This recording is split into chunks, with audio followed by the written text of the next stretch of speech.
One time I was talking to this guy on Bumble and he wanted to go on a first date and he wanted to go on a hike. And I know that's like a new thing now that people want to go on a hike and don't want to get a drink, don't want to do that. I was like, okay, that's fine, but I don't want to go on a hike. I don't want to go in the middle of nowhere in the woods with someone that I don't know. I was like, well, how about a park or something? He's like, no, I want to go on a hike. And I was like, okay, you're going to go on a hike by yourself then. I'm not going into the woods or into the middle of nowhere with someone I don't even know, sir. And he was like, all right, well, we can go for a drive then. I'm like, I don't want to go for a drive. If I didn't want to go on a hike, I don't want to go for a drive. I do not want to be alone with you, sir. That is not what we're going to do on a first date. Hello, people are crazy. So then he was like super pushy about it, and I thought that was weird. And then he was like, well, that's fine. We can go to this park then. I'll pick you up. What's your address? And I was like, absolutely not. I'm not giving you my address. You're a stranger. And he was like, why? I want to be a gentleman. Why won't you let me pick you up? And I was like, you can be a gentleman in a million ways, and you being super pushy right now is not the way to be a gentleman. I am not giving you my address. And he was like super aggressive about it. So then I was like, you know what? I'm going to block you. I'm not going to talk to you anymore. So I blocked him on Bumble. Now, he didn't have my full name. He didn't have my phone number. All of a sudden, I get this Facebook message, and he was like, hey, sorry, I'm in the CVS parking lot. Someone pulled up next to me.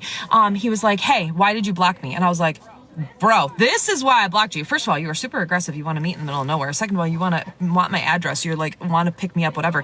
And now you found me on Facebook. I do not know how. Like, I blocked you, and unless you had my images saved and then you Google image search me after, like, why did you even have my picture? Like, how could you even find me after Bumble? So then I blocked him on Facebook, and he finds me on Instagram. And I was like, bro, you are boo, boo, boo, like setting up all sorts of alarms. So then I got back on Bumble, and I like reported him to Bumble, and I was like, hey, this is what's going on. He seems super creepy. He's super pushy about a first date. He wants to meet a first date in the middle of nowhere. He wants to meet in the woods. He wants to go for a drive, whatever. Now he's found me on all of these different forms of social media. So I blocked him. I blocked him here. I blocked him on all forms of social media that I can. And then I didn't hear from him again, but I was like, this is a little sketchy. So I have the guy's like information, and I am always like watching the news to see if maybe he pops up as like a serial killer or something. But I think I might post him on one of those Are We Dating the Same Guys and just be like, hey, alert, alert, alarms, like watch out for this dude because he wants to meet you in the middle of nowhere, wants your address, and then he gets really angry if you don't give it to him. What was that? What was that? Are you kidding me?